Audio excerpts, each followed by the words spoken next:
been 3 years, and the first year we had 41 students sign up. The second year we had 65 students sign up, and this year we had 86 students sign up. So it just proves that they're willing to make friends and include everybody. We're making hearts. Yeah. In the original song. When I went to school, I learned that I was to stand in the front of the classroom and have direct learning that way. But now we've brought this in where the student is going to come up with the idea, and then I'm going to help them to get to that idea, and then they become almost the teacher and learner together. I'm touching aluminum foil arrows, which is conducting through my hand. They have the capability now of completing a circuit, using conductors, and turning that little circuit board into a game controller. And it projects up onto the computer what I'm doing. For the first time, the New Jersey State teacher is a music teacher, and I think it speaks volumes of the importance of music, and what we do can actually change lives through music and through art. Hi everyone and welcome. I'm Marie Bliston, the host of Classroom Close-Up New Jersey. We're so glad that you could join us today. You know, we are living in a world of connections. Each of us is connected through our relationships, our interests, and our actions. During our visits to school every week, one of the educational goals we highlight is learning through hands-on activities, and certainly we'll see plenty on this episode. It's a way to improve skills that will help young people navigate through life toward adulthood. But it's also an opportunity to build connections. And so we begin with a peer buddy program that is growing, thriving, and changing lives. Like most good friends, Sarah and Nick enjoy doing things together. Nick, what do we make? A Valentine's. Yeah, we're gonna sell them in our school store. They also like to joke around a lot. Oh, great. No, really, this is the Best Buddies program at Ocean City High School. It's just before Valentine's Day, and all the items they're making are sure to sell like hotcakes in the school store because People that forget that it's Valentine's Day, they have a girlfriend, they need to get something fast. What we're going to do today is some groups are going to make the candy people to sell in the school store. Other groups are going to make the hearts, and then you're going to just put little slits in the hearts and put the lollipop through. Good job. Beautiful. And then some people will make the lace hearts. Best Buddies is a win-win situation because you have the peer buddies are the regular education students, and you have the buddies, which are students with intellectual and developmental disabilities. And they're paired to make friendships. And the regular ed students realize after being with the IDD students that there's really no big difference, that they can see beyond whatever would have separated them and to see they're just like everybody else. We're making hearts. Yeah. Me too. membership in this Best Buddies Club requires students to get together for 2 activities a month and to contact their buddies at least once a week, but usually it's more. We're always in constant communication no matter what. We also text each other all the time. It's been 3 years, and the first year we had 41 students sign up. The second year we had 65 students sign up, and this year we had 86 students sign up. So it just proves what kind of student body we have here, that they're willing to make friends and include everybody. We are Best Buddies. Best Buddies provides opportunities for friendship, leadership development, and jobs for people with intellectual and developmental disabilities. Best Buddies started in 1989 by Anthony Kennedy Shriver, who is Eunice Kennedy Shriver's son, and she was involved in Special Olympics. He was in Georgetown, so he started it in the college. And from that, it just went on to high schools, and even some middle schools have Best Buddies clubs. And we are the only one in South Jersey in this area. Chocolate chip granola bar. What's that? Nick's buddy, Sarah, is president of the Best Buddies Club. Just this year, me and Nick have been paired up to be best buddies, but we've known each other since middle school. My brother is also in the special ed classroom, so him and Nick went to school together. So when I was in 8th grade, I went in their classroom every day before lunch. Nick, this is our Best Buddies t-shirt, right? Of course it is. I wanted to be the president because I feel like I have experience with special ed children. So I figured I could really help the kids that were like really excited about meeting them and being friends with the special ed class. Today, Ryan and Destiny are scheduled to work in the school store. And right afterwards, it's the lunch period, which is typically when the Best Buddies Club members meet, sometimes to work on different projects. Well, it looks like you're doing a project right now together. Yeah, we are, Nick. Yeah? What are we doing right now? Making cards for the troops. Making Valentine's Day. Oh, wow, Nick, I love your Valentine card. That's right. For the past 12 years, the school district has teamed up with a local radio station to send Valentines for the troops, showing some New Jersey love by making homemade cards and donating various goodies. There you go, buddy. Good job. So what does the buddy program mean to you? It means like everything to me. It's really, it's a great experience. It was very eye-opening when I first started, and it's just so much fun. You do so many fun activities with everyone. It's a really great experience. And how about you guys here? Why were you interested in joining this club? There are a lot of clubs here at Ocean City. There are a lot of clubs. Yeah. This is my only club. I want to be a special needs teacher when I grow up. So this was great for me. And my mom taught William when he was in 3rd grade. So we already had a connection, so. William, do you like Maris? Oh, I guess so. Yeah, she's a good buddy. As a parent, any parent would know that they would want their child to have the best that they can have. I would want them to have as many friends as they could, and this is a way to do that. And as a teacher, I just think it's beautiful. Everything goes away. All the noise from the outside goes away, and they just look at this person as a person. You're just like me. And I think that's the most important thing. It feels good. It was awesome to be a part of this. I really love being a part of Best Buddies. Yeah. And seeing Ryan every day. I love it. Yeah. We just love it.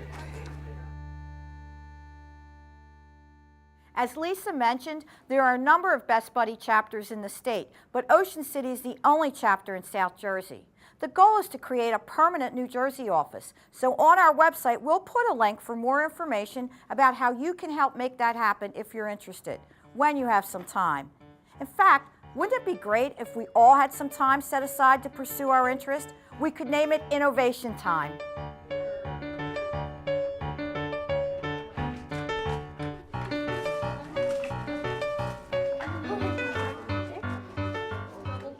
We're using Elmer's glue and borax, and if you want to make it colored, you can use dye. When I get older, I want to be an art teacher and some kind of doctor or therapist. So I thought, what's better than to combine them? Art therapy. What I'm trying to do is get the outline of this, and then I'm going to work on the inside of my Charmander, which is a first gen Pokemon. The students latched onto this concept because they were excited. You know, you're not going to tell us what to do. You're not going to give us a math problem. So they were very excited right at the beginning. I had a conversation with a student the other day because we were talking about the benefits of Genius Hour, and they said, well, how are we going to learn what we like if we don't do Genius Hour? Giving students time to explore interests like the chemistry of slime, art therapy, and stop-motion movie making was Principal Adam Zygmunt's idea. The inspiration really came from my own kids, watching them sort of just learn on their own, learning how to read words and how to sound letters out and how to just build stuff completely on their own without any sort of adult interaction. And that fascinated me for a long time. I said, why can't we do more of this in school? So when it came time to reevaluate the school's schedule, Zygmunt decided to set aside multiple class periods for Innovation Time, or to borrow a term made popular by Google, Genius Hour. Kindergartners pretty much all the way through 6th grade have at least a couple of periods a week that they get to do this. And it looks very different. Down in the lower grades, it's much more play-based, it's much more social interactions, but the essence of all of this is still that it's student-driven and it's passion-driven and it's interest-driven. I am so excited to check in with you on your projects today. I've seen some wonderful things. Does anyone want to share what they've done so far? You know, every day it looks a little different. But really, it's all about the students exploring their passions, really getting to know, hey, what do I like? What do I want to explore? On the day we visited, students were exploring filmmaking, engineering bridges and tunnels, creating digital and hand-drawn art, choreographing dance routines, folding origami Star Wars puppets, and more. We're working on making a wig for the dolls that we customized out of yarn. So basically we've been wrapping them around that sharpener for like the length, and then we've been brushing them out with like this wire pet brush, and then we flat iron them. And we cut them off of the grid and then glue them onto a plastic bag. So once they're dry, we can peel them off, cut the ends, and put them onto the wig cap that we made. If innovation time sounds like a free-for-all, be assured that there is a method to the genius.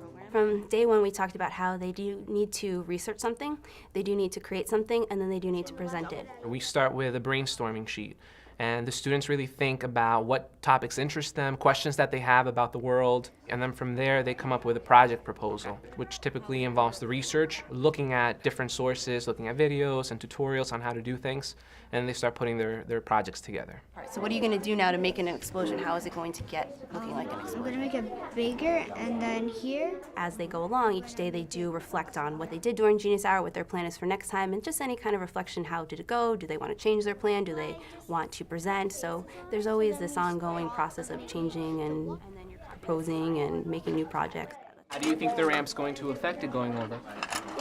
Because it'll get more speed. So during Genius Hour, the teacher takes the role of a facilitator. You are walking around the classroom, checking in on the projects, seeing who needs help, but you're also questioning. You're trying to prod and see what students are thinking as they're coming up with their projects. What was the difference between this slime and the original slime? How did you change it up? We had gain and shaving cream, and it made it feel different. When I went to school, I learned that I was to stand in the front of the classroom and have direct learning that way. But now we've brought this in where the student is going to come up with the idea, and then I'm going to help them to get to that idea.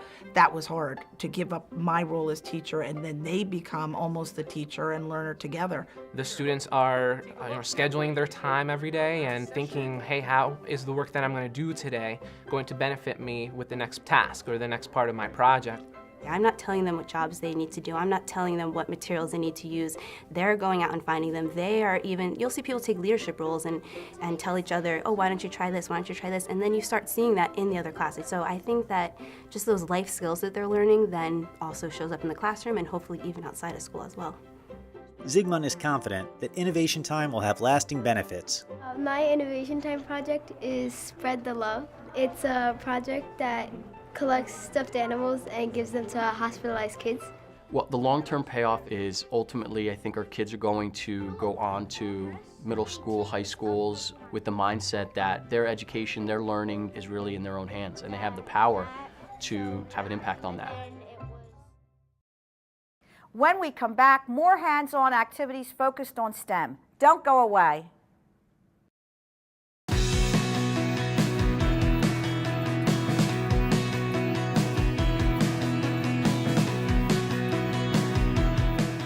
When those light bulbs start going on for the first time, that's a big deal. So if it's a kid squeaking on a clarinet for the first time, it's wonderful, that's great. First time they start doing a crescendo and they know what a diminuendo is. First time they do a rallentando or something, all of those major things, I'm the person responsible teaching them that, and it's a pretty awesome feeling. So today we're going to continue our Harmless Holders build project. Harmless Holders is just one of the exciting projects that are happening in the STEM classes at the Sussex County Charter School for Technology. It is a project that is trying to replace the plastic rings on soda can 6-packs. Plastics that holds like the soda bottles and stuff is going in like oceans and stuff and like hurting turtles and all sea creatures. And if we use cardboard and like other harmless materials, we can save the animals and less pollution will be in like water and everything. Everyone in the school participates in the STEM program, so it's offered every day for 6th, 7th, and 8th graders. STEM is science, technology, engineering, and math, and it's important in the classroom because it reinforces other subject areas but in a project-based, real-world form. But what does that mean, a real-world form? In our class, I call myself the CEO because we are trying to go more of a company way. So the students wear badges as if they are part of a company and need to have a pass to get into the room. The cardboard will be like this. There's a project manager, someone who's keeping track of data, and they have several other roles, and they rotate. What do you like about being a project manager? I mean, like, I like it when people are like not on task, but then I give them a job, and it makes me feel good. The 8th grade is working on several projects. The project that most of the group is going to be working on now is developing a prosthetic device. Like, these are the fingers, and it's supposed to like move so that the thumb moves and it can hold something. We actually had a bioengineer come in and talk to the kids about what it means to be a biomedical engineer and some of the prosthetic devices that he has been actually involved with. Me and my group members are doing an exoskeleton. You see, it's like you see, we have it on the outside, so you can actually be able to move your hand. We use Velcro, we use Legos. Legos are inside, and there's like this little hinge that keeps it moving. A car right here, and it's gonna measure the tension and the compression of this truss bridge right here. So I'm just gonna roll the car across the bridge here. Some of the other groups were given one empty pizza box, and they were tasked with designing a bridge that spanned 30 centimeters from table to table, and then how much weight that bridge could hold, as well as be aesthetically pleasing. This is our sketch, so you can see the decks are much supportive down here, and the floor beams are to support the compression down here, and the stringers are for the compression as well, but they're for extra support. And for the top up here, we just have a lot of support on tension as well. And it has worked successfully. The kids were given very odd materials. They were given 50 straws, 20 straight pens, and a box of 100 paper clips. And their challenge was to build a 2-story building that was at least 30 centimeters tall and could actually survive an earthquake. We have pins on the bottom, and we have paper clips that we kind of used pliers, and we kind of bended them out to stable this into the ground, and we used paper clips inside of these to hold this up and give it more like the oomph that it needs. And this is going to measure how fast it is and how much it's shaking. We started with some basics about circuitry, talking about conductors, what's a conductor, what's not a conductor, and testing different materials. If I stick this in the salt water, it's getting higher and higher, so that means it has more resistance, so it's most likely not going to be a good conductor. Then we moved on to the actual very basic circuit boards. When we move these wires around, we can control the noises it makes. So when I move the wires to the buzzer will beep. I had found out about these Makey circuit boards from a NASA space camp that I had attended actually last summer. A Makey is a simple circuit board, and you could plug in a USB cord into your computer and then connect the alligator clips to the Makey board. In our game, you play as a unicorn, and you chase after a boy that has the speed of 100 miles per hour. I'm touching aluminum foil arrows, which is conducting through my hand, which is the ground. They have the capability now of completing a circuit, using conductors, and turning that little circuit board into a game controller. You can adjust the speed of how many pixels per second it can move, or like... Some students were showing you their Rube Goldbergs, and that was the very introductory activity I used to launch us into the circuitry. I thought it would be a fun way and an analogy to learning how an electric current travels along a pathway. You put a marble on the top, it spins the wheel, and then the marble hits the last domino, which makes all the dominoes knock over each other, which has the last one fall off, and then it flips the page. What we're always trying to teach kids is it's expected that something's going to be difficult. And you don't give up and say, I can't do it. You say, I can't do it yet. That was great. I'm Elizabeth Harkuff, and I'm a special education teacher at J. Mason Tomlin Elementary, and you're watching Classroom Close-Up. Ready? 1, 2, here's the tempo. Blum, blum, blum, blum, blum, blum. My name is Arjeen Safari, and I teach music at Pascack Valley High School, Hillsdale, New Jersey. I've been here for 11 years. This is my 11th year.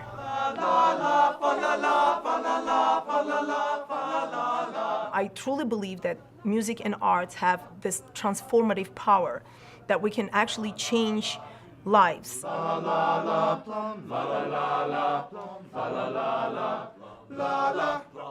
For Arjeen Safari, music has always been there, accompanying and often starring in her earliest memories.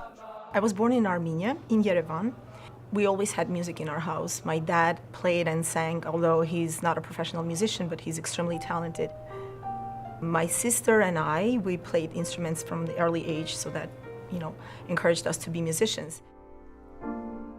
When she was 17, Safari left home to study musicology and theory at the Moscow Conservatory.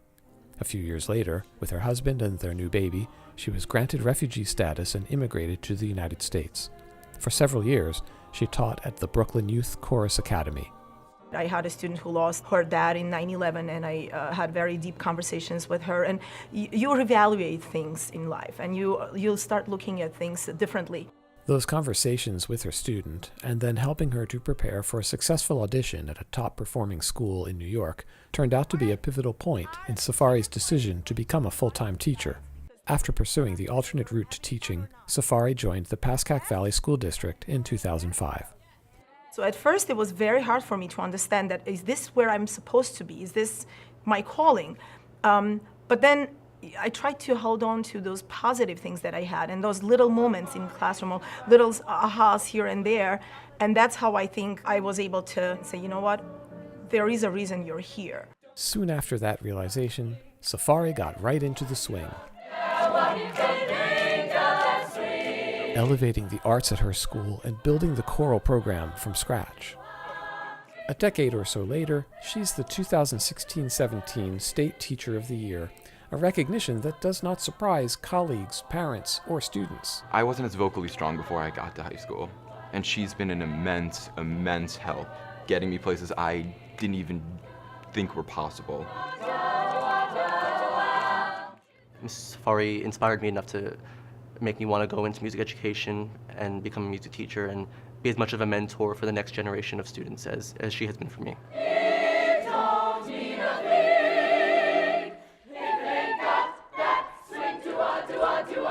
I don't take a single day for granted.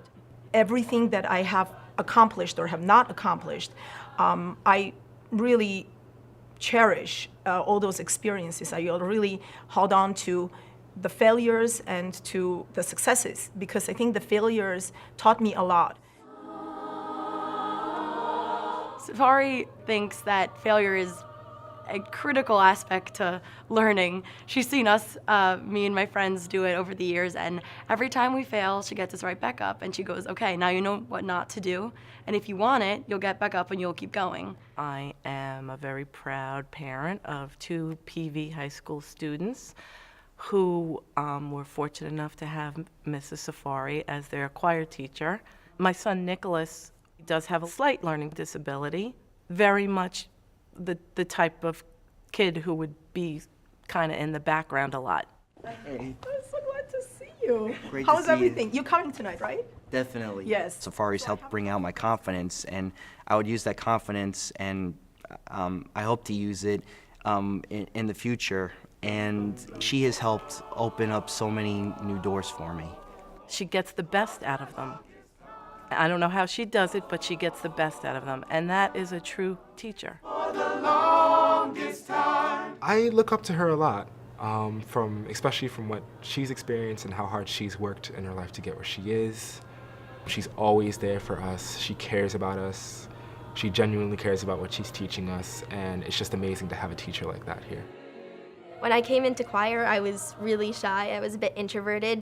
Even if you think you're shy and incapable, she will show you that somewhere deep inside you, you are a true musician and you could shine.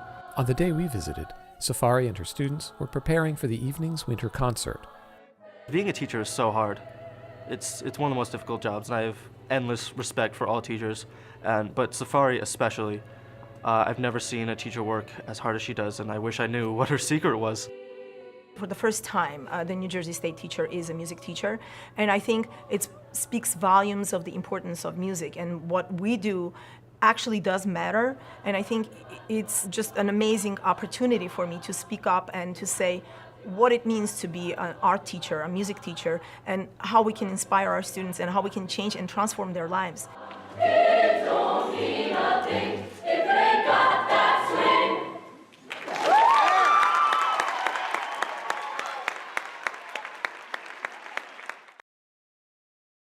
Think about what music means to you. It really is a personal experience, and it can be transformative.